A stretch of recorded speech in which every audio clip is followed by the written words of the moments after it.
es vadu seminārus vecākiem par bērnu audzināšanu parasti.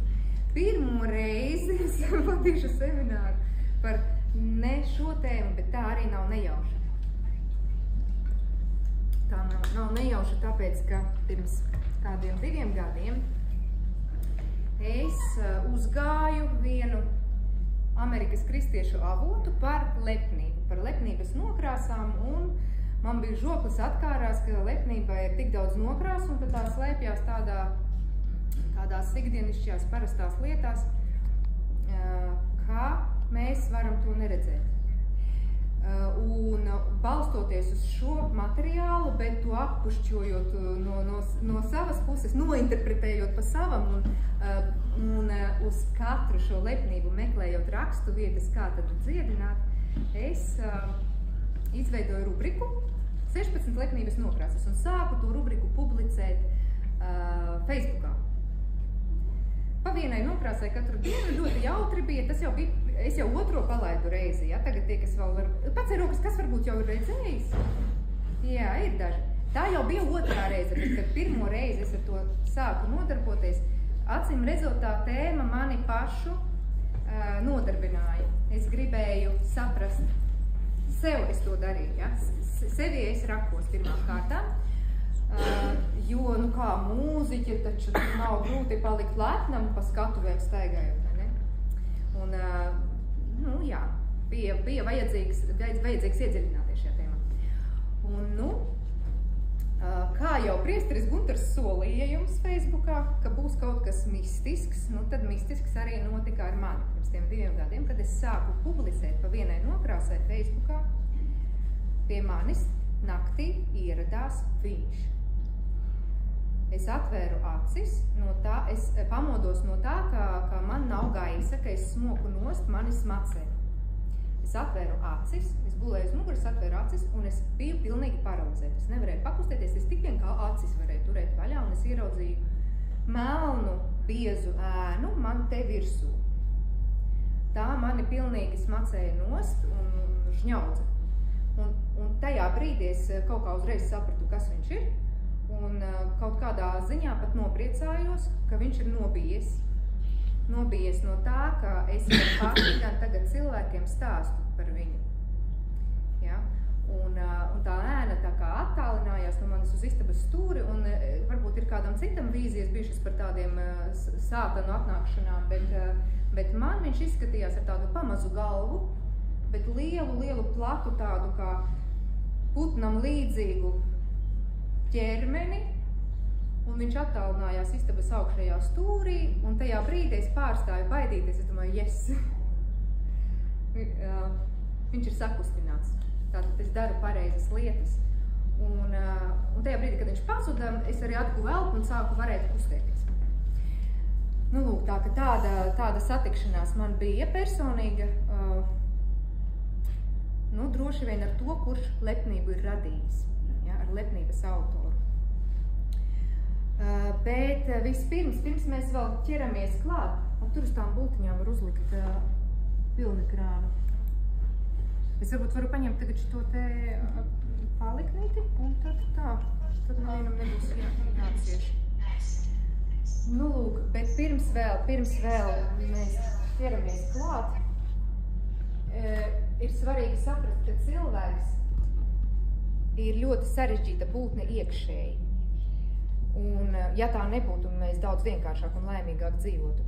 Kā piemēram, Jēzus reizē domā, saka un dara vienu un to pašu. Ja? Tāpēc viņam tā labi sanāk dziedināt. Ja mēs tā varētu, mēs arī visus dziedinātu. Bet cilvēks domā vienu, runā kaut ko citu, sirdī jūt kaut ko vēl un dara vēl kaut ko, un mēs esam ļoti sašķeltas būtnes. Un es piedāvāju šodien paskatīties uz cilvēku kā uz tādu sašķeltu personu, kas kā minimums 3 daļās ir sadalījusies. Un tad tā pirmā daļa šitāds jauks cilvēks, es ļoti slikti zīmēju, ja? Tas nav svarīgi labi zīmēt, bet vizualizēt. Ja kāds neredz piecelēties kājās, pastaigājiet, paskatieties. Cilvēciņš. Un tas ir kas? Tas ir es, patiesais es, kas es esmu. Es īstais.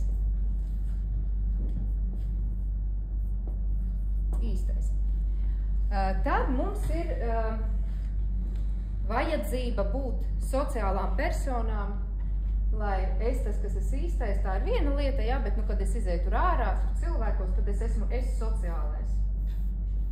Ko no manis pieprasa sabiedrība, ko no manis pieprasa radinieki, ko no manis pieprasa mana ģimene un tā tālāk.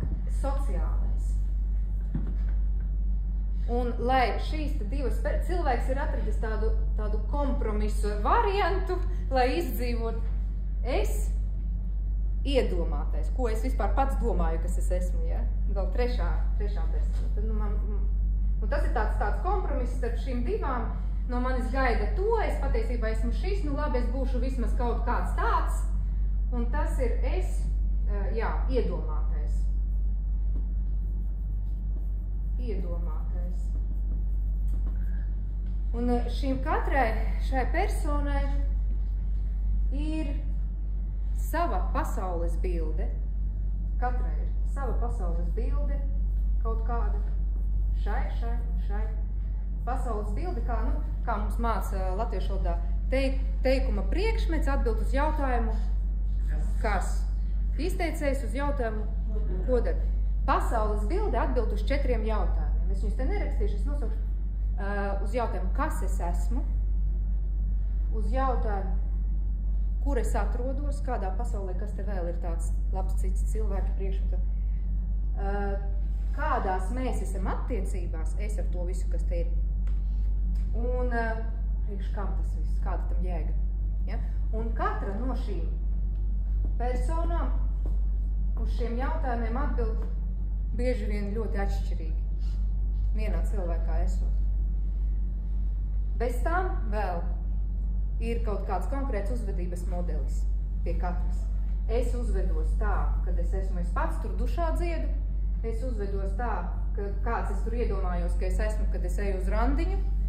Un es uzvedos tā, kad es ieju veikalā un skan mana mīļākā dziesma, bet es taču nevaru sākt tur dejot, jo cilvēki skatās. Ja? Tās ir visas mūsu personas, katram iekšā ar visu šādi konfliktu paktu.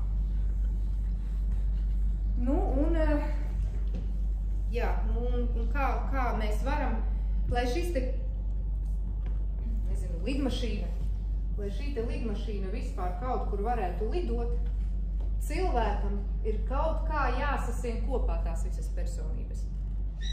Un kā jūs domājat, ar ko tās personības tiek sasietas? Kas ir tā sintēze, tā viela, kas sasaista? Lai mēs vispār ko varētu to dzīvi dzīvot, lai mēs neseiktu prātā. Ir kādas idejas? Domas, bet kādas domas? Egoisms. Visādas domas. Īstenībā meli. Pašapmāns. Es visu laiku te kaut kādas te stīgas dzīslas man te tādu ar pašapmānu. Pašapmāns.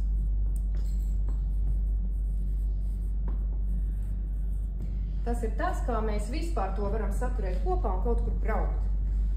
Kaut kā funkcionēt, kaut kā darīt lietas, gan labas, gan varbūt netik labas, cerams, biežāk labas.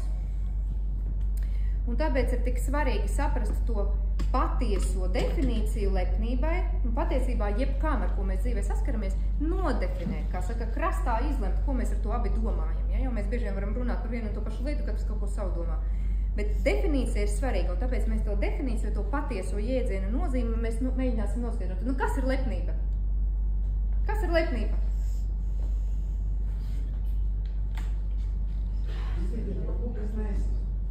Kas? Ir labs variants, tātad liekulība.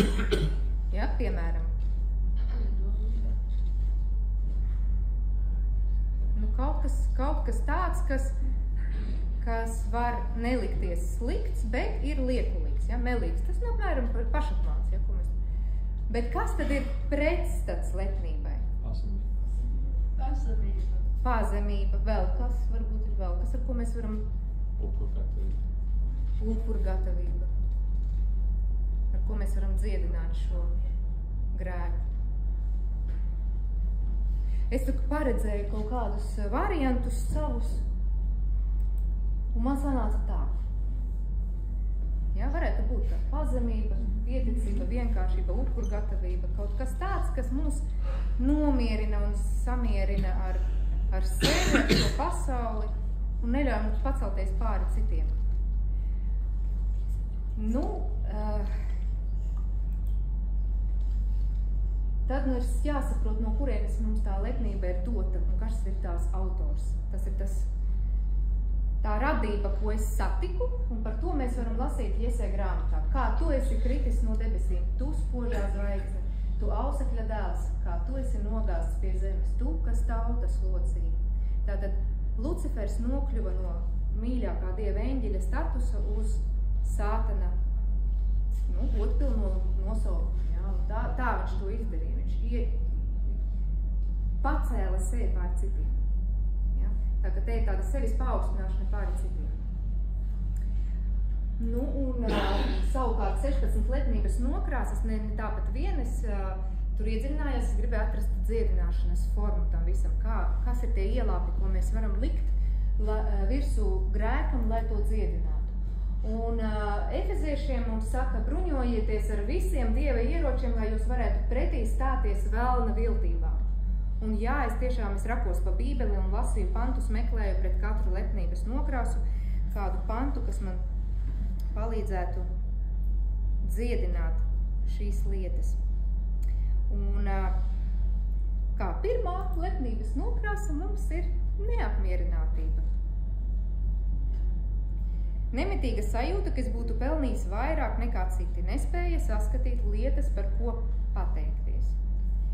Tādi cilvēki visbiežāk ir sliktā noskaņojumā, apkārtējo pasauli redz negodīgi pret viņiem esam, un daudz runā par citu cilvēku kļūdām un neatbalstāmu rīcību. Nepalaiž garām izdevību katram satiktējam izstāstīt, kas tad slikts un pret viņu negodīgs šodien ir atgadījies. Nereti var dzirdēt nievājošas sarunas, īpaši par politiskajiem līderiem. Mums visiem patīk, kā patīk, ja? Valsts un pašvaldību vadītājiem, ja? Tiek pārmests citiem, kur tad viņi bija, ka tagad tik gudri un tā tālāk. Un šīs lietas mēs jau neko ļaunu nedomājot, varam tomēr pārbaudīt, vai tas nodoms, ar kādu mēs to visu runājam, vai jūtam šo te neapmierinātību, ir vai tas nodoms nav gadījumā ar lepnības nokrāsu. Un ko mēs varam darīt ar šo pirmo lepnības nokrāsu ar neapmierinātību? Ja reiz mēs nespējam novērtēt lietas apkārt, tad ielāpstam būtu pateicība. Ja? Un šo lepnības nokrāsu tā arī varam pārvērst pateicībā par ikvienu lietu, par ikvienu mirkli, mīlestības un laipnības brīžiem. Un īstenībā der izveidot tādu sarakstu, kas tad ir man tik labs, par ko es varu Dievam pateikties. Es nešaubos, ka cilvēki, ticīgie cilvēki to jau dara, jā, kad pirms kaut ko Dievam lūgt, tad mēs pateicamies. Un patiešām nāciet viņa vārtos ar pateicību un viņa pagalmos slavēdami. Pateicieties viņam, slavējiet viņa vārdu, 100. psalms. Nākamā lepnības nokrāsa, kā izrādās, varbūt neiecietība, kad kaitina citi cilvēki, jo es taču protu labāk, saprotu vairāk un spēju precīzāk un tā tālāk. Ja? Parasti neiecietība izpaužas pret vājākiem, mazākiem, zemākas kārtas pārstāvjiem, tātad liecina par ko? Par sevis paaugstināšanu. Tātad es atšķiros, es kaut kur esmu citur, ne tur, kur jūs tur tie parastie cilvēki. Izplatītākās situācijas ir īstenībā man kā mammai vecāku neiecietību uz bērniem. Par to man ir vēl citi semināri, kur es par lepnību nemaz nerunāju, bet īstenībā ir vērts arī no šāda rakursa paskatīties. Vai es kā mamma nedomāju, ka es tagad esmu jau pieaugusi, esmu gudra, un tu tur mazais vispār paklusē. Tomēr tā nav lepnība, kad ir neiecietība, ka viņš tur pienāk un parausta. Tāds rakursiņš. Un ko ar to mēs varam darīt? Mēs varam censties saprast. Nekad nav par daudz censties saprast otru. Tā dziedinoši un censties vispirms saprast citu, un tikai pēc tam tikt saprastam pašam. Jā, ir tik daudz faktoru, kas mūs dara atšķirīgus vienu no otra.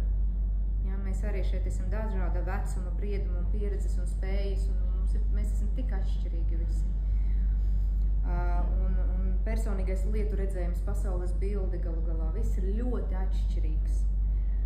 Un tas viss ir jāņem vērā, pirms mēs vispār grasamies pret kādu kļūt neiecietīgi. Un raksti mums saka, es jums saku patiesi, ja jūs nemaināties un netopat kā bērniņi, jūs neieiesiet debesu valstībā. Tad nu ik viens, kas pats to pazemīgs kā šis bērniņš, ir lielākais debesu valstībā. Kas raksturīgs bērnam. Tomēr tīrība un bērnam ir raksturīgs tas, ka viņam nav tā ļaunā nodoma. Ja, viņš pat tad, kad kaitina tos vecākus, viņš negrib to, viņam nav ļauna nodoma. Un to ir jā, svarīgi saredzēt citos cilvēkos. Nākamā lepnības nokrāsa ir nomāktība, kā izrādās. Arī tā var būt lepnība. Čīkstēt un žēloties, piesaistīt cilvēku uzmanību ar savu nomākto un garlaikoto stāvokli ar izklaidējiet mani vēstījumu. Ja? Tādi cilvēki uz jautājumiem, ko tu tāds bēdīgs atbild, nekas traks nav. Un ar šo te nekas traks viņi tā kā to otru padara par līdzatbildīgu situācijā. Ja? Un šķietami nekas slikts, ja? Taču tā arī ir tāda kā slēptā lepnība, jo saknē paredz to, ka citiem ir kaut kāds pienākums un atbildība pret mani tagad izklēdēt, lai es justos labāk. Un atklāt mēs to varam ar prieku. Prieks katram cilvēkam noteikti ir kaut kas, par ko priecāties, un lietderīgi ir uzskaitīt savus ikdienas priekus, visus prieku iemeslus. Tās ir tādas ietarpīgas zāles pret nomāktību, galu galā acīm redzam ir tas, ka priecīgi cilvēki patiesībā jau piesaista vairāk uzmanības nekā tie, kas tādi nomākti. Ja? Tādu kvalitatīvāku uzmanību viņi piesaista, un prieks vienkāršās lietās var īstenībā nebūt viegls. Ja? Mēs nevaram tā pēkšņi pārslēgt pogu un sākt priecāties, tas tomēr ir tāds ilgstošs process. Jā, nu lūk, un ko mums raksti par to saka, bet taisnie, lai priecājas, lai līksmojas Dieva priekšā, lai gavilē priekā. 68. psalms. Pretenzijas. Komunikācija pārmetumu formā, apkārtējo motivēšana ar pretenziju ieroci. Tāda maniera drīzāk ir monologs, nevis dialogs, kas ved uz manu vēlamo mērķi, taču tiek nereti lietots īpaši tuvās attiecībās ģimenē, darba kolektīvos. Pretenziju izteicējs uzskata, ka tādā veidā pamāca otru, tā kā motivē, ko labu viņam dara. Jā, bet uz pārmaiņām tas neved, uz pozitīvām, uz mērķa sasniegšanu tas neved. Un lūkšana ir tādā nozīmē nevis, ka mēs Dievu lūdzam, bet palūgt. Ja? Patiesībā jau pārmetumu formai nav nekā kopīga ar šo ceļu uz patieso mērķi, un iegūt, saņemt un izmainīt pasauli vai kaut ko saņemt no otra, mēs varam vienkārši palūdzot. Vai nu runājot es vēstījumā, es jūtos slikti, ka tu, ja? Nevis, ka tu tāds, bet es jūtos slikti, ka tu dari šā vai tā. Lūdzu, tā nedari. Šie divi teikumi īstenībā ģimenē ļoti labi darbojās, ja to ievieš un par tādu ieradumu padara. Un lūdziet un jums tiks dots, meklējiet un jūs atradīsiet, klaudzniet un jums atvērs. Nu kā mēs varam saņemt, ja mēs nepalūdzam? Mēs Dievu lūdzam, un Dievs dod mums veselību, tur vēl kaut ko, bet savu vīru mēs komandējam, nevis lūdzam, ja, piemēram. Atkal tu tur zeķes izmētāji. Kā tev vispār prātā ienāca tur kaut ko nolikt? Tas ir kas? Tas ir palūgt, tas ir lūdzu pacel savas zeķes un aiznes uz grozu, lai es varu tās izmazgāt, tev pašam būs labāk. Jā. Attaisnošanās. Attaisnošanās. Tas ir ļoti populārs, un mēs ārprāt, cik ilgi joprojām mācāmies. to nedarīt. Es mazai remarkai, visu, ko es te runāju, es par sevi runāju, ja? Ne par jums, par sevi. Un ja jūs tur neatrodat sevi, tas tikai priecājos un viss ir forši. Pēc piedošanas, lūgšanas un atvainošanās neseko punkts. Tas teikums tā kā nav pabeigts. Šī lepnības nokrāsa izpaužas garos un izvērstos skaidrojumos, lai pozicionētu sevi maksimāli labā gaismā.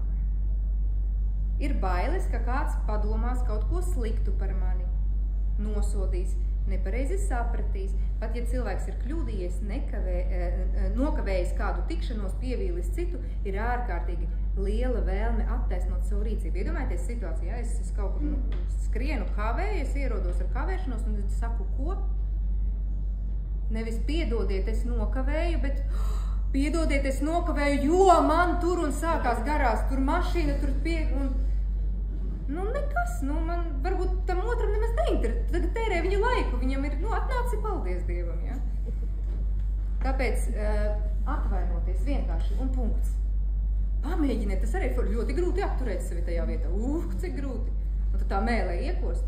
Un īstenībā pēc pirmajām reizēm, kad es pamēģināju tur nepaturpināt neko, sākumā bija neomulīgi, bet pēc tam es sapratu, ka nekas slikts nenotiek, reāli.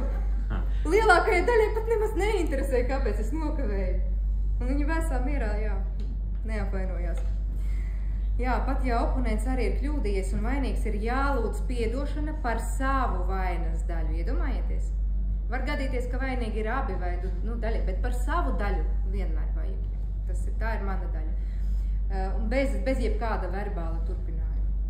Patiesībā jau cilvēkiem maz interesē, tas, ko mēs jau izrunājām, ka kāds piedod. Un viss. Un tālāk mēs vairs neapgrūtinām otru. Galu galā, ja viņiem interesēs, viņi pajautās, un tad mums būs iespēja atbildēt jau legāli. Dievs izdzēsa parāda rakstus ar tiem noteikumiem, kas bija vērsti pret mums, un to iznīcināja, pieneglodams pie krusta. Es kādā no Aglonas svētku reizēm aizgāju uz grēksūdzi,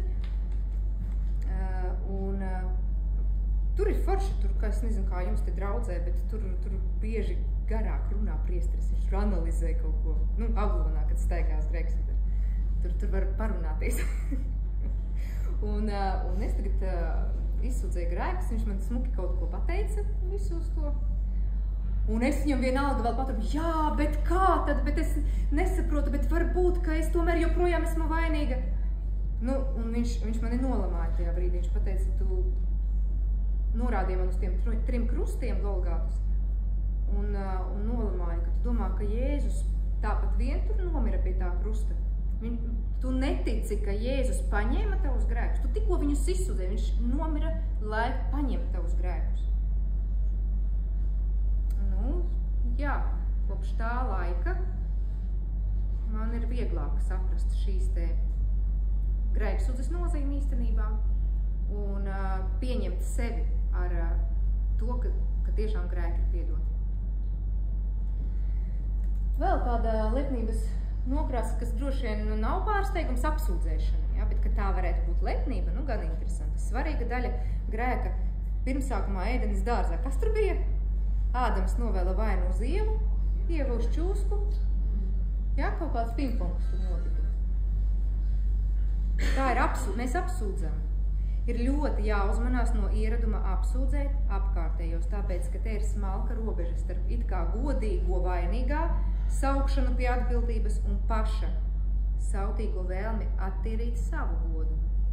Tādi cilvēki mēdz izaicinājumi brīžos pirmkārt raudzīties apkārt, lai atrastu konflikta iemeslu ārpus savas personas. Un tas pamatā notiek tādēļ, lai drīzāk sevi paaugstinātu un ar tādu sašutuma pilno un nereti kolorīto retoriku meklējot vainīgos.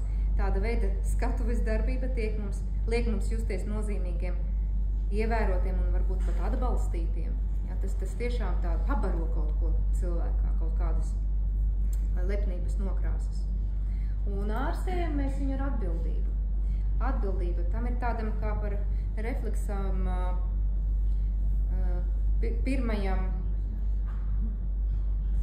pirmai reakcijai uz lietām jākļūst, ka kur ir mana atbildības daļa tajā visā stāstā. Un cilvēks, kas to spēj, tas patiesi izraisa cieņu. Nevis, ka es tagad, es kļūdījos, es vainīgs, un es tagad esmu, no citu puses arī kaut kā noniecināts, bet nē, tieši otrādi, tas izraisa cieņu, ja es spēju uzņemties atbildību. Es jums saku, šis nogāja savās mājās attaisnots, bet tas otrs ne, jo katrs, kas pats sevi paaugstina, tiks pazemināts, bet kas sevi pazemina, tiks paaugstināts. Tas man ir Lūkas evaņģēlija pants. Un otrs, kas ir arī jums redzamais, mīļotie, uguns svelmi, kas nāk pār jums kā pārbaudījums, neuzlūkojiet par kaut ko svešu, kas jums atgadījies nejauši. Ko mums tas pasaka? Ir tāda cilvēku iedalīšanas tehnika, ja tā to var nosaukt. Upuri, autori un novērotāji. Cilvēki dalās 3 daļās. Kas ir upuri savā dzīvē pa dzīvi, pēc uzvedības. Kas ir autori savai dzīvē, bet kas ir tādi, es te vispār neko, es tā novērotāji. Ja? Un šis te neuzlūkojiet par kaut ko svešu, kas jums atgadījies nejauši. Tas ir tiešā veidā izvilkšana no upura uz autoru. Es neesmu upurs, ka ar mani kaut kas slikts notika. Man ir jādomā, ko es tādu izdarīju, jāuzņemās autora, loma šajā stāstā, kā man Dievs, kā būdams pedagogs, mani šādi māca. Un tad es kļūstu gan par autoru, gan man tad nav vairs jautājumu, kāpēc nāk lietas, tādas labas, netik labas, visādas lietas nāk. Man taisnība, es nezinu, kā īsāk nosaukt šito, bet to jau mums tīģeri ļoti labi parāda. Vēlme vienmēr pierādīt savu taisnību. Tik vilinoši ir palikt ar pēdējo uzvaras vārdu. Strīdu karstumā tas šķiet pats galvenais, ka es pēdējais pasaku. Jebkura piekāpšanās liecinātu par vājuma izpausmi vai par padošanos, vai ne? Pat ja vārdi kā tādi ir apstājušies, dusmas un aizvainojums vēl ilgi neatstāja. Tā ir ļoti spilgta lepnības pazīme, ko sātans mīl izmantot tuvu cilvēkus attiecībās. Man taču taisnība nevis tev. Tātad es esmu kas pārāks, labāks par tevi. Viens no maniem skolotājiem deva padomu ģimeņu psiholoģijā, ka sievai sev ir jāatbild uz vienu jautājumu. Jāizvēlās viens no 2 variantiem. Un tiešām viens no 2 ir tikai iespējams, abi nekad nē. Es pārbaudīju, funkcionē. Gribat pastāstīt? Tiešām? Jā. Sievas atbildiet uz jautājumu. Es gribu būt laimīga, vai es gribu, lai man ir taisnība? Ir tikai viens no 2 iespējams. Ja es vairāk gribu pierādīt vienmēr savu taisnību, laimes nebūs. Un ja es tomēr apturu sevi un saprotu, ka es varu palikt ar to, kas ir, varbūt man ir sava iekšējā taisnība, bet man viņa nav jāpierāda, tad ir cerības uz laimi. Reāli pārbaudīts, tiešām.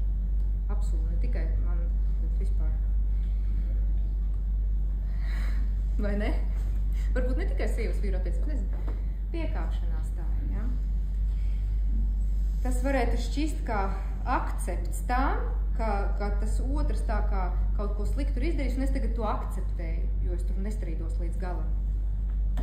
Ir tāda aizdoma. Taču uz piekāpšanos strīdā var paraudzīties arī savādāk. Jebkuru situāciju uzticot Jēzum, mēs atzīstam, ka tieši viņš ar to tiks galā labāk par mums. Jā, un tad šo te atbildi uz vienu no 2 variantiem ir vieglāk pieņemt. Es gribu būt laimīga, neturpināt strīdēties, jo es ko daru? Es nevis vienkārši atstāju vīru ar viņa nepareizo viedokli, nevis vienkārši ļauju sevi uzvarēt, bet es uzticu to Jēzu, un viņš redz objektīvāk, labāk, un viņš ar to situāciju tiks galā labāk. Viņš ir manā komandā. Es tā domāju. Viņš ir katra komandā. Un katrā ziņā mums arī raksti saka, un Dievs piedod grēkus, kas darīti iepriekš dievišķās pateicības laikā, lai parādītu savu taisnību. tagadējos laikos, ka viņš pats ir taisnas un attaisno to, kas tic Jēzu. Mums vēl ir apstiprinājums no vēstules romiešiem par to, ko mēs tikko uzzinājām. Cimterdi izrādās lepnība. Riebuma sajūta un tā paušana par kaut ko vai kādu. Vai būtu kas nosodāms, izrādīt, piemēram, neapmierinātību, nokļūstot kādā netīrā mājoklī vai pie slikti klāta galda vai saņemt nepietiekami kvalitatīvu pakalpojumu? Liekas, ka nekas, jā. Arī tā var būt lepnības nokrāsa, jo es taču tā nespētu dzīvot, es tā nespētu uzvesties, es tā, piemēram, nespētu rīkoties un nenolaidīšos līdz tādam līmenim, tātad šobrīd es esmu labāks. Lepnība. Tradicionāli par cimperlīgiem tiek uzskatīti bagāti un izlutināti cilvēki, kuri ar riebumu reaģē uz lētākiem brendiem vai zemākas kārtas pārstājiem. Šo īpašību tās smalkākās nokrāsās varam pamanīt arī katrs sevī droši vien. Es, piemēram, sevi, es šodien ar autobusu braucu un patiešām viena kundze iekāpa ar aromātu. Un es tajā brīdī atcerējos, uz kurien es braucu, un ka man šis būs jāstāsta. Es uzreiz meklēju pēc palīdzības, kā mēs to varam ārstēt. Ar mācīšanos. Mācīties varbūt kādu pamācīt. To varam dziedēt, ar šo te mācīšanu, un ja pajautā, ja mēs redzam iespēju pamācīt, paši varam iemācīties labāk pieņemt apkārtējos, atceroties par mūsu katra tik atšķirīgo izcelsmi, pasaules bildēm, redzējumu un vispār par pieredzi, par spējām. Atšķirīgi. Citus tam piemērotā brīdī, bet tam piemērotā brīdī nevajag visus pēc kārtas mācīt, un ar mīlestību pamācīt, kā, piemēram, kopt un uzturēt sevi apkārt, piemēram, ja mums gadās redzēt kādu, kurš nevar par sevi parūpēties, viņam pastāstīt, ka varbūt ir kaut kādi tur mitrās salvetes vai kādi feini gadžeti, kas palīdzēs jums vieglāk un labāk un tīrāk vai kārtīgāk. Ja? Tā kā tādā veidā pamācīt ar mīlestību. Un iespējams tā cilvēka dzīvē Dievs tieši jūs tajā brīdī lietos.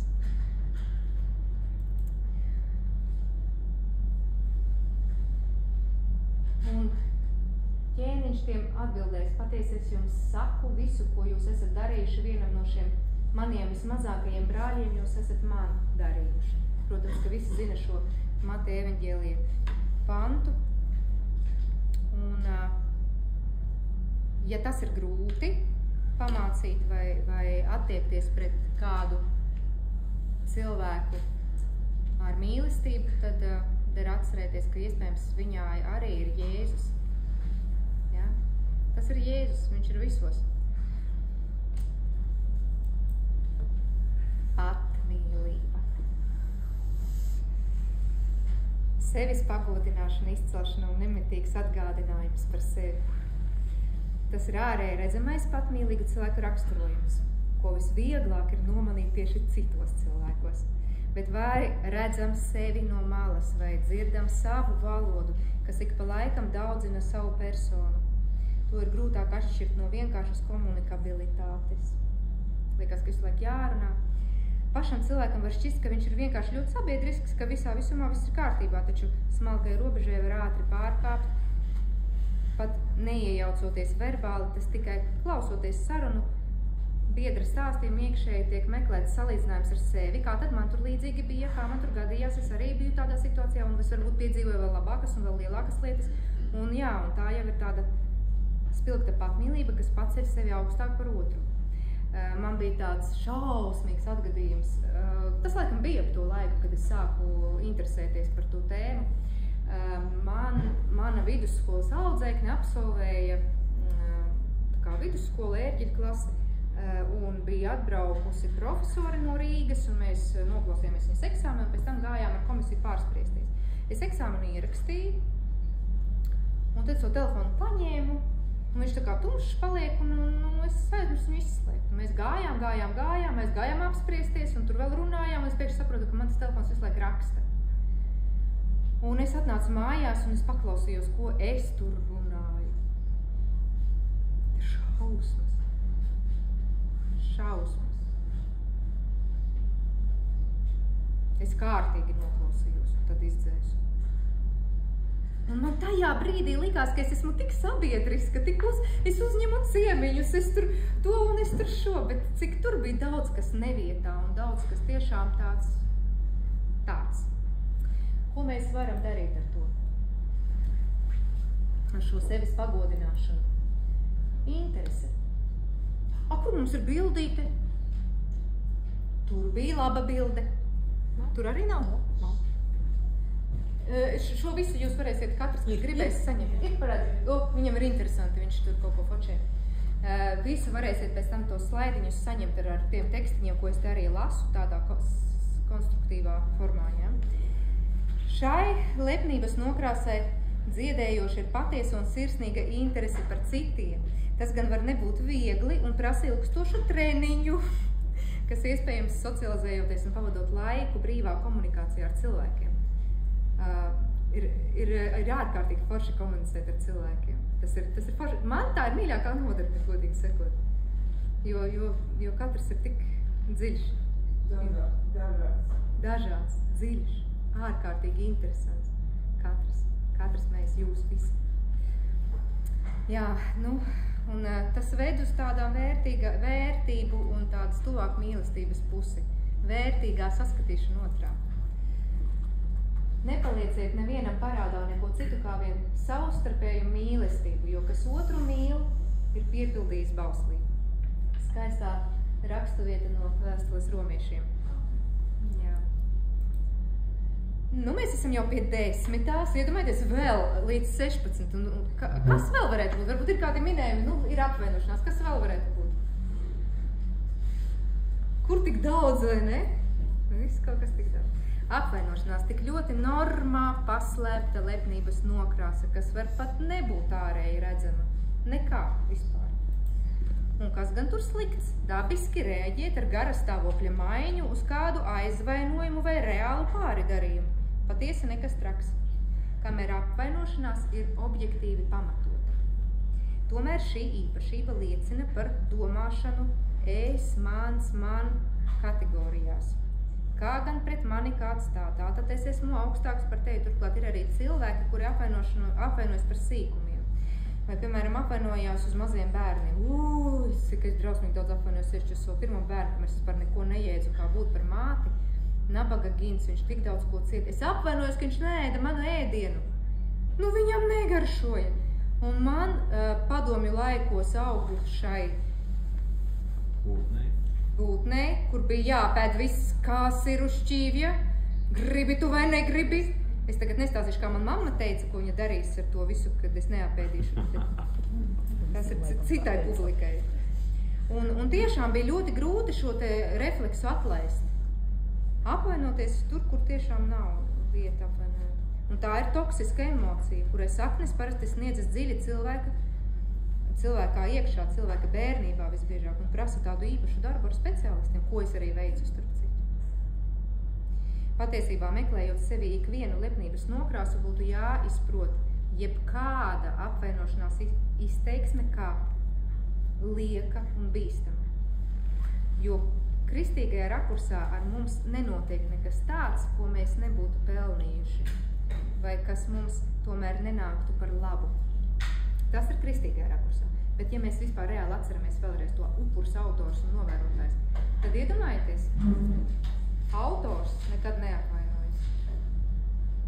Par ko lai viņš apvainotos? Par ko? Cilvēks, kas sevi ir savas dzīves autors, viņam nav šī lieta. Ko mēs varam darīt? Spērt soli pretī. Tuvoties brīdī, kad gribās sacensties un aiziet, nereti darot to īpaši izteiksmīgi un teatrāli. Tas gan ir liels izaicinājums, kas prasa augstu spēju konstruktīvi un pieklājīgi paust savas jūtas es vēstījumā. Man ļoti patīk tas ir psiholoģijas termins es vēstījums. Ja? Es pavēstu par to, kā es jūtos. Nevis es tevi apvainoju, ka tu man sliktu nodari, bet es pavēstu, ka es tur slikti jūtos. Tātad burvīgs un iedarbīgs triks tas ir īsti. Izmēģiniet, ja kāds nav dzirdējis to, bet tiešām forši funkcionē. aizstāt uzbrukuma vārdus ar stāstījumu par to, cik ļoti man šī situācija sāp. Un tas tikai godīgi. Bet es jums saku, mīliet savus ienaidniekus un lūdziet par tiem, kas jūs vajā, ka jūs topat sava debesu tēva bērni, jo viņš liek saulei uzliekt pār ļauniem un labiem, un lietum līt pār taisniem un netaisniem. Mateja evaņģēlija 5. nodaļa. Un vēl kāds stāsts man tikko ienāca prātā, varbūt priesteri palabos, ja es kaut ko neprecīzi teikšu, varbūt jūs dzirdēšat. Tātad 50. gados austrumos, kur bija ķīniešu represijas pret garīdzniekiem, te mēs runājam tagad par budistiem, ne kristiešiem, kaut kāds mūks. Es apsolu, ka es to noskaidrošu, bet šis stāsts ir svarīgs. Tagad atmetot visu vēsturisko, stāsts ir svarīgs. Tika mocīts 3 gadus, spīdzināts 3 gadus.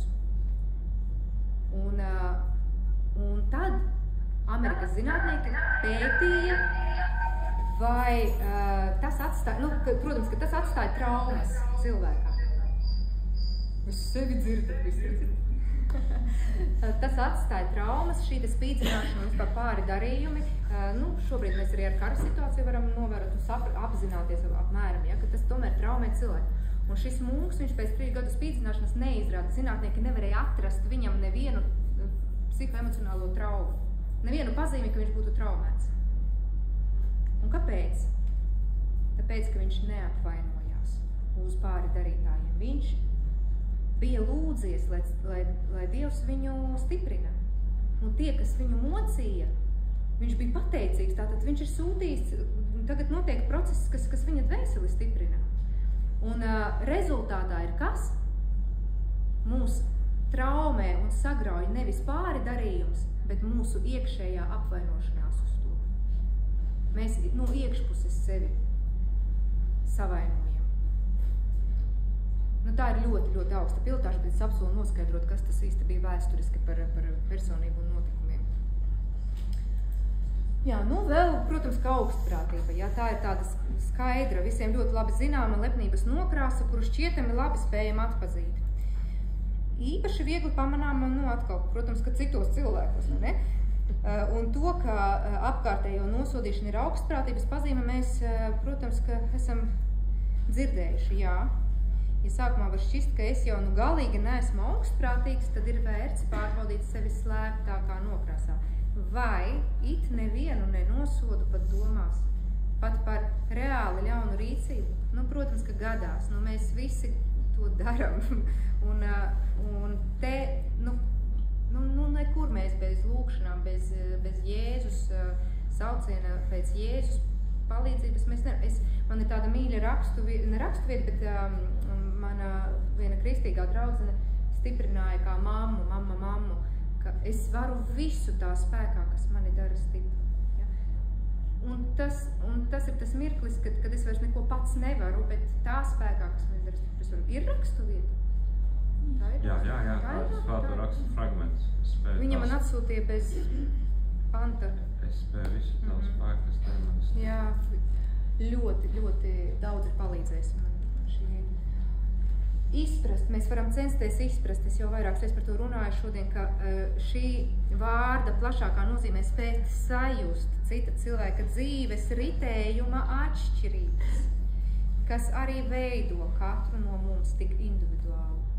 Mēs jau esam piedzimuši individuāli, un mēs vēl dzīvojam katrs savādāk, citā vietā, citos apstākļos.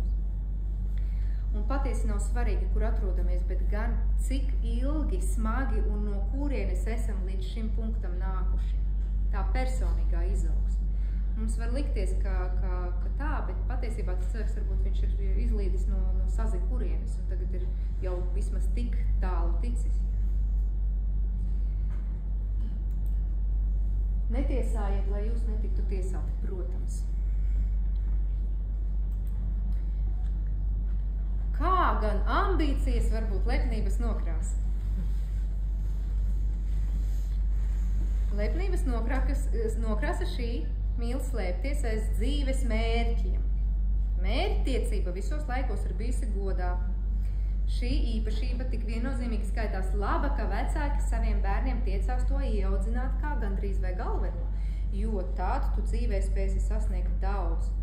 Un atkal te ir lepnības pustonis, kurš, protams, izkristalizējās jautājumā. Es varu pats, vai tomēr Dieva spēkā, vai mēs kā esam līdzautori. Es autors savai dzīvē, kā līdzautors ar Dievu. Dievs man ir līdzautors. Un tik līdz aktīvā virzībā uz mērķi, Jēzus vadību mēs aizstājam ar sevis apliecināšanu, tikai uz rezultātu iešanu par katru cenu. Tā jau ir ambīcijas lepnības nokrāsa. Es visu varu pats un noteikti labāk nekā citi to spēj. Protams, ka tā ir paļāvība, kas ir jāmācās šajā gadījumā. Un nav jābūt īpaši vērīgiem, lai redzētu, ka mūsu plāni nereti sabrūk. Tiekties kontrolēt visu savā dzīvē, tā ir cīņa ar veidzirnavām. Nav cilvēka prātam aptverama tā kunga loģika attiecībā pret katru no mums tieši tāpēc, ka katrs esam tik ļoti atšķirīgi un tik ļoti īpaši tieši viņam. Tāpēc veselīgs balans starp rīcību un paļāvību ir veiksmes pamatā. Turklāt pieņemt palīdzību nenozīmē kļūt vājam vai mazāk mērķtiecīgam. Un kā mums ar laiku? Man te ir vēl viens maz. Daudz? Man teica 40 minūtes. Nu labi, mans vīrs vēl nav atbraucis man pakaļ. Ir? Tu nāc iekšā.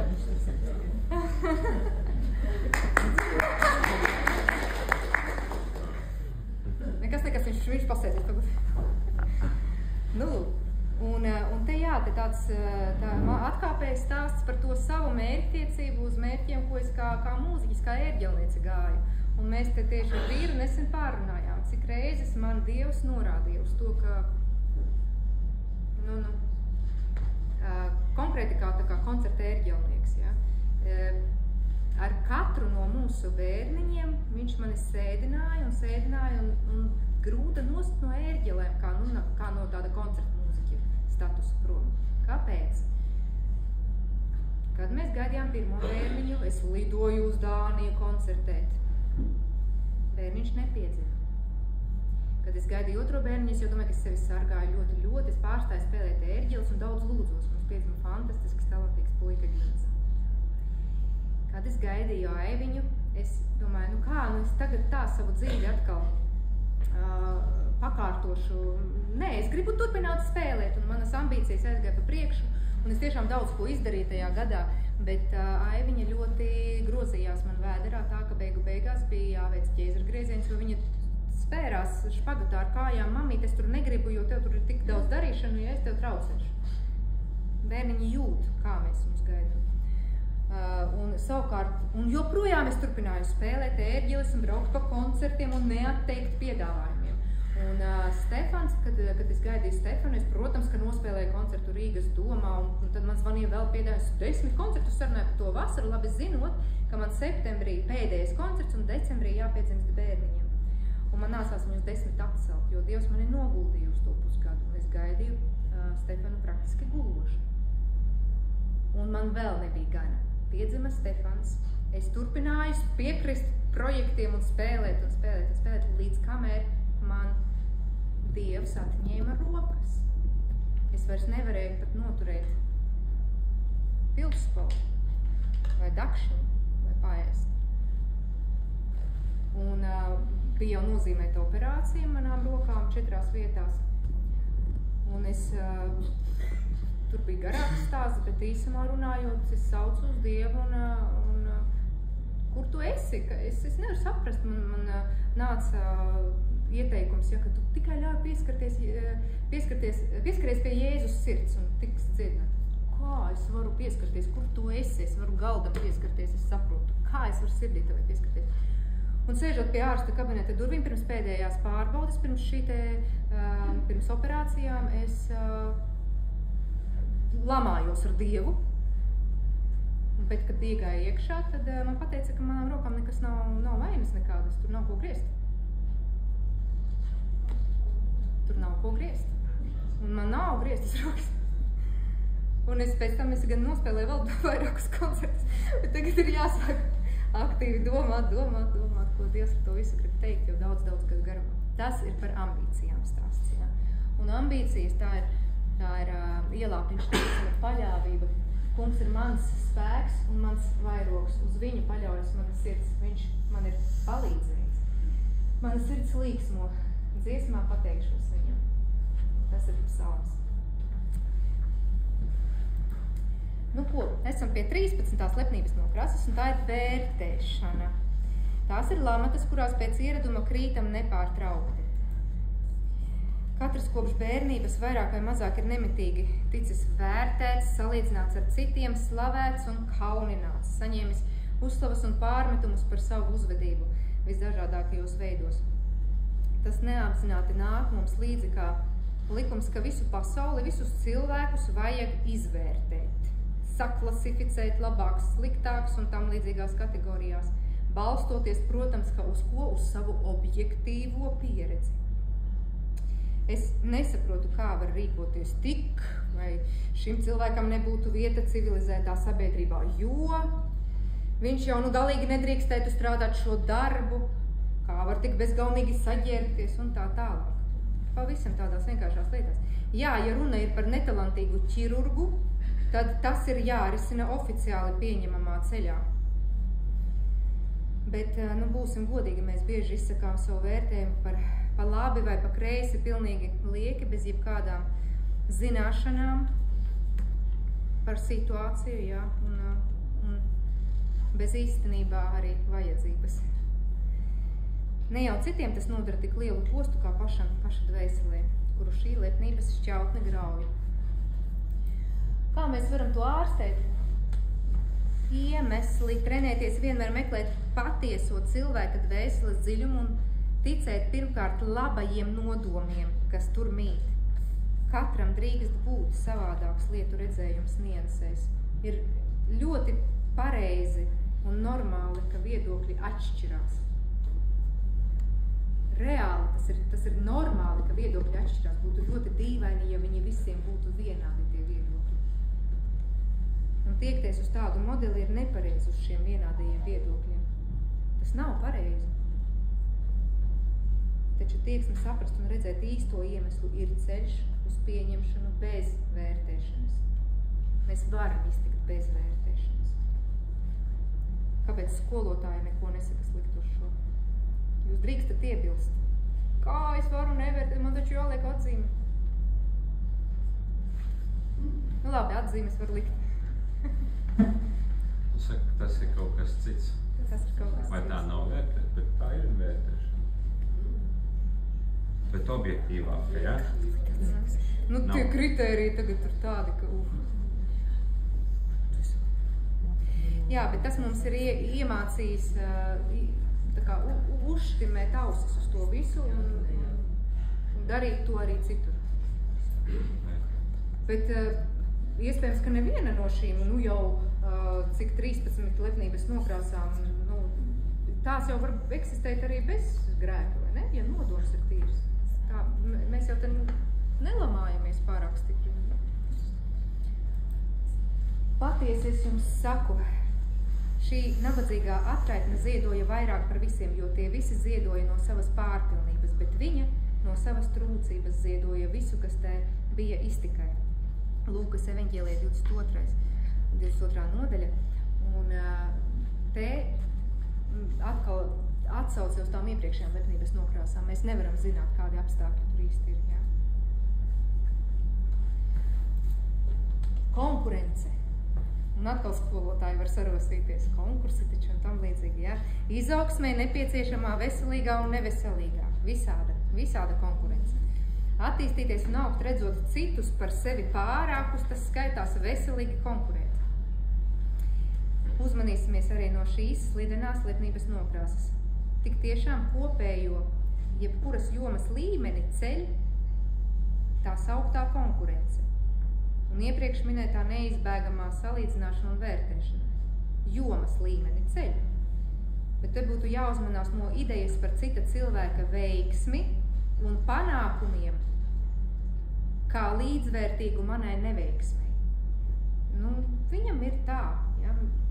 Atkal šī salīdzināšana. Šīs lietas ir noteikti jānošķir, jo tas, ko sasniedz citi cilvēki, par mani nepasaka pilnīgi neko. Turklāt man attīstīties neliekas arī tas, ja visi pārējie būs ar mani pilnīgi vienādā līmenī vai zemākā. Kāpēc gan es nevarētu attīstīties? Tas drīzāk ir laba piemēra jautājums. Jā, tātad konkurence nav obligāta. Vienā fantastiskā filmā bija frāze, kuru es paņēmu savai pūralādē līdzi. Iemīlējies pēc pašā vēlēšanās par tādu filmu. Katram cilvēkam ir savs goda piedestāls dzīvē. Problēma ir tajā, kad cilvēki sāk gribēt rāpties uz otra piedestālu. Katram ir savs, bet mēs kāpēc gribam uz cita cilvēka. Atzinība. Ļoti trenējos, slikti sanāk pagaidām, bet nenoklusēt, kad redzam patiesi kvalitatīvu sniegumu vai cilvēku darbu. Nenoklusēt. Teikt uzreiz, redzi kaut ko forši labu, saki, neklusē. Atklāti un patiesi teikt uzslavu kolēģiem, kuri mūsu acīs ir paveikuši ko atzinības vērtu. Tas nekā nepazemina mūs pašus, tieši otrādi ceļ ārā no lepnības nokrāsām. Un beidzot, brāļi, priecājieties, pilnveidojieties, uzmundriniet cits citu, esiet vienprātīgi, dzīvojiet mierā, un tad mīlestības un miera Dievs būs ar jums. Mēs gribam mieru, mēs gribam prast mīlēt apkārtējos cilvēkus, bet izrādās, otrā vēstule korintiešiem mums saka, priecājieties, pilnveidojieties un uzmundriniet cits citu. Otra uzmundrināšana var mums rast mieru un tuvāk mīlestību. Wow! Izrādīšanās. Nu, tā kā es te daru visu vakar. Tieši. Pievērst sev uzmanību. Un tā atkal ir sabiedrisks un tāds komunikabls cilvēks, jā, kas ir pakļauts lepnības nokrāsai.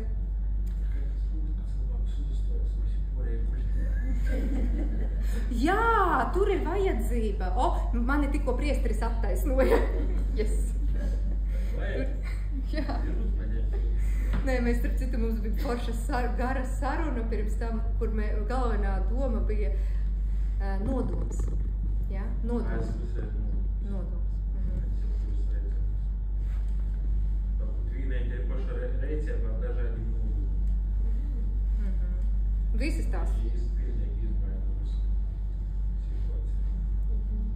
Kāds man ir nodoms, kā jūs varat zināt? Te pati vietēšana, piemēram, kāds skolotājs vietē ar kādu nodomu. Vai es tik tiešām izvietēju, pasaku, te reālo situācijā, tas kā es saku, bērns. Vai es atkal pazemoju, ka es nabūtu, duraks. Pataisiet būtu par muļķi. Respektīvi, ir stūboks. Tas var pasciet, stūboks par mani. Pierodēt to, ka es ir. Vai tu gribi, vai tu pavodi reālu situāciju, un ļaut jau pazacināt stūboks situācijas. Lai es arī pats ieraugu situāciju. Un mierķis. Mierķis. Jā, tā kā šis viss varbūt mums nevienam te nav, ja? Es te pa tukšo runāju, cerams. Tātad izrādīšanās, un atkal, jā, tāds sabiedrisks un komunikabls cilvēks, bet izskatās diezgan nekaitīgi, bet redzamākā lepnības pazīme šajā nokrāsā ir citu cilvēku, piemēram, pārtraukšana, kad viņi runā, lai iestarpinātu sevi tur pa vidu. Nu, tas tāds redzamākais. Intereses trūkums par apkārtējo personības šķautnēm. Par interesi mēs jau runājam, tas ir ārkārtīgi forši to ietrunēt. Man reāli neinteresē cilvēki tik ļoti, ka tagad sāk interesēt. Nu, pēc šitā visa, kad es te pastudēju. Jā, un arī savā vizuālā tēla akcentēšana var būt kā tāds izrādīšanās pazīme, var arī nebūt. Bet, nu, tajā visā slēpjās pašvērtējums īstenībā. Jā. Viens no izrādīšanās iemesliem, tās lepnības nokrāsā izrādīšanās iemesliem ir zems pašvērtējums, kuru cilvēks intensīvi cenšas slēpt aiz skaļas retorikas, aiz kolorītiem žestiem. Sevī saskatīt vērtību palīdzēs to darbību vairošana, kuras vislabāk padodas. Ja mēs nomanām sevī, nu vai bērnos audzināmies, ka viņiem ir zems pašvērtējums, ir ļoti tāds foršs padoms. Dariet to, kas jums vislabāk padodās. Dariet tikai tās lietas, kas jums vislabāk padodās. Nevajag bērnam spiest mācīties tur pie privātas skolotājiem tos priekšstatus, kas viņiem nepatīk, nesanāk. Tas viņam grauj pašvērtējumu. Bet tiklīdz cilvēks dara, un katram ir tādas lietas, kas viņam patīk, interesē un sanāk, tad arī pašvērtējums ceļās. Un raksti mums saka, allaž domājiet par viņu, kas tik daudz naidīguma izcietis no grēciniekiem, lai jūs nenovārktu savās dvēselēs un nekļūtu nespēcīgi. Ja? Šeit ir tāds uzmundrinājums vēstulē ebrejiem. Un, urā! Kā jau solīja, būs 16. tiešām ir pēdējā nokrāsa. Aptauja. Kas tā varētu būt? Kas tā varētu būt? Nu, kas vēl nav pieminēts? Visu? Jā. Nē, viena tāda vēl nebūs pārsteigums nekāds. Mīlestība kā lepnības nokrāsa? Šito man vajag pierakstīt, vajag pastudēt, painteresēties, parakties failos. Nē, mīlestība. Tāda pavisam parasta, mēs visi to darām, reāli visi. Kas? Tad jau visi lapni. Visi lapni, bet... Nē, jau mēs to darām.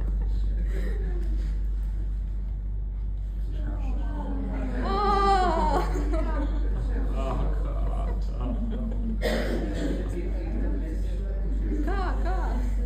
Nu tā, tas ir... Čīkstēšana, jā. Runāt par to, cik pašam slikti, kā arī par to, cik slikti ir tie citi. Te ir vairāki virzieni, kuros darbojās lepnība. Kļūstot par tā saucamo pesimistu, cilvēks redz un pauž tikai sliktās lietas sev apkārt, gluži kā muša, kas lido pa ziedošu pļāvu, neredzot puķes. Nu, redzot kaut ko citu, jūs sapratāt, jām nav jāsaka. Žēloties mēdzam arī par sliktu pašsajūtu, savu fizisko veselību un stāvokli, kas saistīts ar katra sāpju slieksni, protams. Visbeidzot, ļaunākā no žēlošanās šķautnēm ir citu cilvēku aprunāšana, kad neesam izauguši no maza bērna raksturīgās normālās uzvedības, jo ko bērni dara, ja? Bērni kāpēc tik daudz žēlojās? Viņiem tur kāds kastē kaut ko, mamma! Bet mēs esam lieli cilvēki, mēs vairs, nu ne tā jau vairs. Ja? Tad, ja mums kaut kas notiek, kā jau es teicu, man ļoti patīk šo te sev atgādināt autors savai dzīvei. Ja? Tātad, ja man kaut kas notika, tātad kaut kas tur bija tāds, ko man vajag. Ja? Un kaut ko es no tā iegūšu. Un ko mēs tā vietā varam darīt? Kā mēs varam tā pažēloties, lai tā būtu tāda, nu jau Dievam tīkamāka uzvedība? Ko var žēlošanās vietā darīt? Pateikties. Pateicība mums jau bija.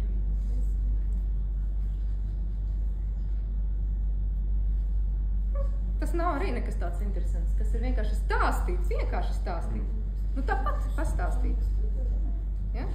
Smalka robeža starp stāstīšanu un žēlošanos, kam kā indikators kalpo tests uz sevis pacelšanu un citu nolaišanu. Ja es vienkārši stāstu, es kā nepozicionēju sevi ne tur, ne šur.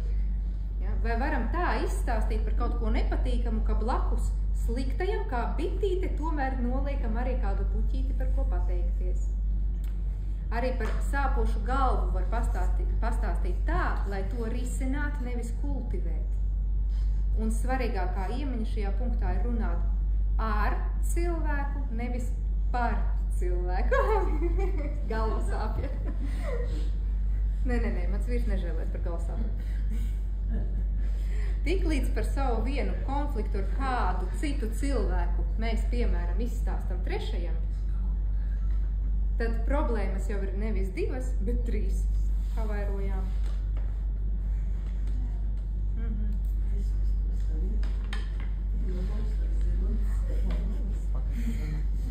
Kāda gan slava ir, ja izturat, kad saņemat sitienus apgrēkošanās dēļ, bet ja izturat un ciešat laba darba dēļ, Dieva priekšā tā ir žēlastība. Ja? Tas, lai ir par stiprinājumu, ka es nepažēlošos, es vienkārši maksimums pastāstīšu, jā, man ir slikti, jā, bet es tā kā nepažēlošos. Dievs atmaksās, ja? Dieva priekšā tā ir žēlastība. Viņš apžēlosies. Un kas tad, ko tad cilvēki bieži jauc kopā vienā ēdienreizē? Lepnību un lepošanos. Tās ir dažādas lietas. Mēs iesākām ar definīcijas noskaidrošanu. Kāda ir atšķirība starp šiem diviem? Pirmajā gadījumā, kas cilvēks cenšas klausa sevi godu citiem, otrajā gadījumā sevi objektīvi novērtēt. Lepošanās, jā, kā? Objektīvi. Nav sevi. Tas ir kas? Tas ir par labi padarītu, reāli labi padarītu darbu. Es lepojos ar saviem labi padarītiem darbiem. Kur vēl ar saviem bērniem tur vai audzēkļiem? Protams, ka es lepojos. Ja? Tā kā lepošanās cīņā ar visām tām lepnības nokrāsām, jā, tā nav tā viennozīmīgi.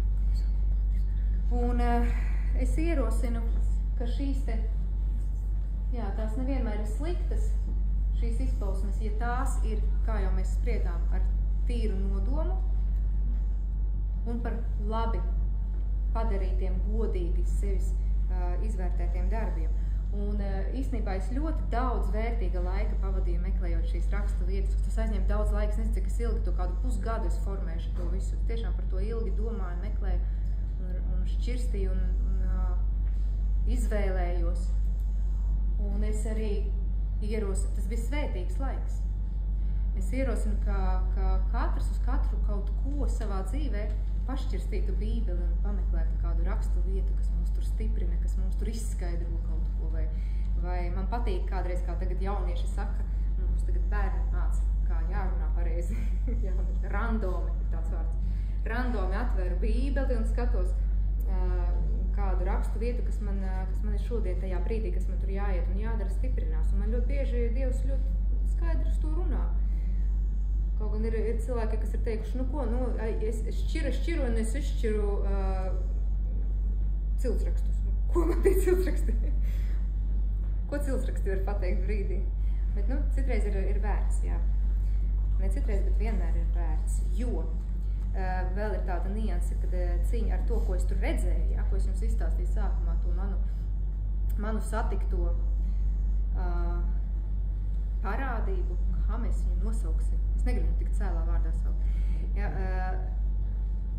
tādu jau ir daudz, ja, viņš nav viens Lucifers nokritis tur, un viņam ir baigie pulki. Katru dienu ap mums viņi te ir. Viņi ir visur, ja. Un izpaužās daudzējādā ziņā visādi. Es arī studēju, kuras rakstu vietas izmanto eksorcisti, lai cīnīties ar tādām parādībām, un atradu tādas 10 top rakstu vietas. Dažas no tām jau šodien te bija, bet viena no tām, kas man ir vismīļākā, ko es no galvas atkārtoju brīžos, kad es jūtu, ka nāk uzbrukumi, tad ir šī. Tiešām Dieva vārds ir darbīgs un asāks par jebkuru apusgriezīgu zobenu, tas duras cauri līdz sadala dvēseli un garu, locekļus un kaulu smadzenes un iztiesā sirds, domas un nolūkus. Ja, un lai mums būtu skaidrs, vai tā ir mūsos lepnība, vai tā nav mūsos lepnība. Mums ir jāpazīst sevi. Un vai tā ir lepnība? Kā jau es stāstīju sākumā, mūsu 3 personas.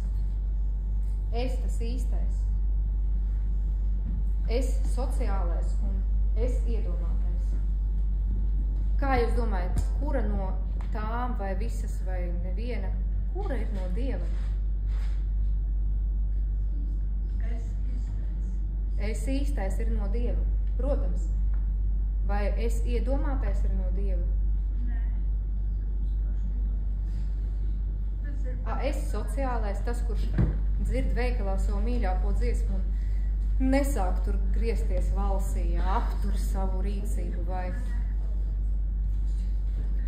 Un kad satiekās divi cilvēki uz randiņu, kā jūs domājat, kura persona iziet kontaktā viena ar otru vispirms? Nu, kaut kāds sociālais, noteikti iedomātais, ja viņi te komunicē savā starpā tādi maziņi galvās. Un kad tad tie īstie satiekās, tas īstais es, arī ne fakts. Tas īstais es, viņš pie vārda netiek, tas sociālais es viņam nerekomendē skaļi runāt. Tas arī atkarīgs no cilvēka, cik tu reiz citīgi atbodi. Jā. Un vēl nošokēšu līdz galam ar to, ka mēs jau cilvēki esam garīgas būtnes. Mēs esam, protams, ka fiziskas visi to redz. Mēs esam sašķeltas būtnes. To jau mēs sapratām. Un tas viss ar pašapmānu ir aizmālēts ciet, lai kaut kā lidot uz priekšu. Un trakākais ir tas, ka uz katru notikumu dzīvē, katra no šīm personām ar visu to savu paketi, ko mēs te izrunājām, pasaules bildi, visiem atbildes jautājumiem un uzvedības modeli, katra persona no trijām mūsos iekšā uz to rēģēja atšķirīgi, citreiz ļoti atšķirīgi. Un mūsu ķermenī notiek bioloģiski un ķīmiski procesi. Un mūsu emocijas ir hormonu kokteļi asinīs. Par prieku atbild dopamīns, endorfīns, ja, un kas te mediķi mani palabos, adrenalīns un kortizols par kaut kādām nepatīkamām situācijām. Un tas viss ielīst. Viens kokteils, otrs, trešais reizē. Viņi tur pa mūsu asinīm riņķo uz katru no dzīves situācijām. Un kā jūs domājat, cik ilgi cilvēka veselība to var turēt? Kā kuram? Kā kuram? Tad mēs brīnamies par dažādām alerģijām, labākajā gadījumā, par veģetatīvajām distonijām, sliktākajā gadījumā par onkoloģiju. Tas ir tāpēc, ka mēs esam sašķelti un mēs neesam paši sev savām domām, savai uzvedībai saimnieki. Mēs skaidri nezinām, kas mēs esam, kādā pasaulē atrodamies un kāda tam visam jēga. Un tāpēc, jā, skenējiet šīs 16 nokrāsas, katras uz savu, kas ir tās īstās zāles. Ja mēs runājām par lepnību un tās pretstatu, tad parunāsim par pašapmānu kā galveno kaitējumu. Un kas tad ir pašapmānam pretstats? Tātad tas, ar ko mums jādzied, ir lepnība.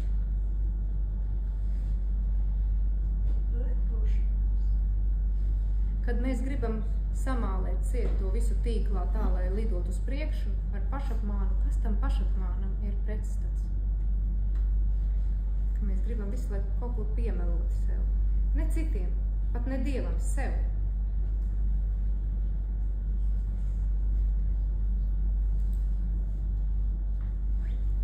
Tas ir tāds iekšējais godīgums. Un kā jūs domājat, tās īstās personas, kas mēs esam, tas īstais es, vai mēs visi tie īstie es, katrs esam vienādi radīti no Dieva? Nu, reāli atšķirīgi. Tiešām. Un kā tad mēs varam izmērīt? Mēs nevaram izmērīt viens otru pat paši sevi, nekā citādi, kā tikai ar iekšējā godīguma sajūtu. Lūdzoties, esot kontaktā ar Dievu, lai redzētu, kas es patiesībā esmu un būt godīgam pašam pret sevi. Tāpēc noslēgsim šo prezentāciju nevis ar vārdu lepnība, bet ar vārdu iekšējais godīgums.